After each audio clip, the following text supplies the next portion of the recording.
Cyber నేరగాళ్లు రెచ్చిపోతున్నారు. Digital arrest పేరుతో జనాన్ని బురిడి కొట్టిస్తున్నారు. నిమిషాల్లో లక్షలు కోట్లను కాజేస్తున్నారు. తాజాగా నంద్యాల జిల్లాలో వృద్ధుణ్ణి నిలువునా ముంచేశారు కేటుగాళ్లు.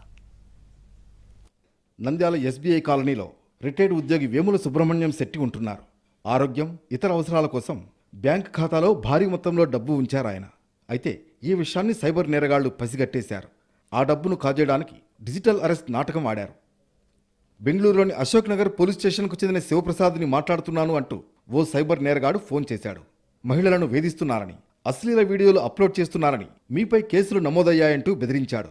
దీంతో సుబ్రహ్మణ్యం శెట్టి షాక్ అయ్యాడు. తర్వాత సిబిఐ అధికారి దయాకర్ పేరిట మరో సైబర్ నేరగాడు సుబ్రహ్మణ్యం శెట్టికి కాల్ చేశాడు.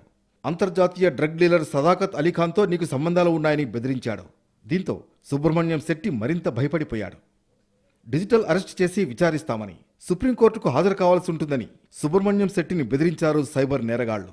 దీంతో తనకు ఏ పాపం తెలియదని వాపోయాడు సుబ్రహ్మణ్యం శెట్టి. అయితే కేసులు లేకుండా చూడాలంటే 30 లక్షలు ఇవ్వాలన్నాడు సైబర్ నేరగాడు. లేదంటే అరెస్టు చేస్తామని చెప్పాడు.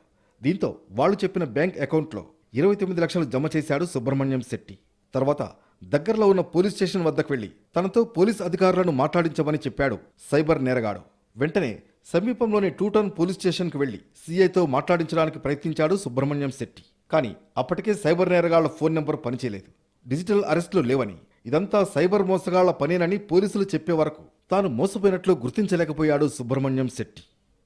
డిజిటల్ అరెస్టు అనేది ఏదీ ఉండదని పోలీసులు, బ్యాంక్ అధికారులు ఎంతగా అవగాహన కల్పిస్తున్నా సైబర్ నేరగాళ్ల వలలో జనం పడుతూనే ఉన్నారు. ముఖ్యంగా మహిళలు, వృద్ధులను దుండగులు ఎక్కువగా టార్గెట్ చేస్తున్నారు. అనుమానాస్పద ఫోన్ కాల్స్ వస్తే అవతలి వాళ్లతో మాట్లాడవద్దని చెబుతున్నారు అధికారులు. లేదంటే మాటల్లో పెట్టి ఏమార్చి బ్యాంక్ అకౌంట్ను ఖాళీ చేసేస్తారని హెచ్చరిస్తున్నారు.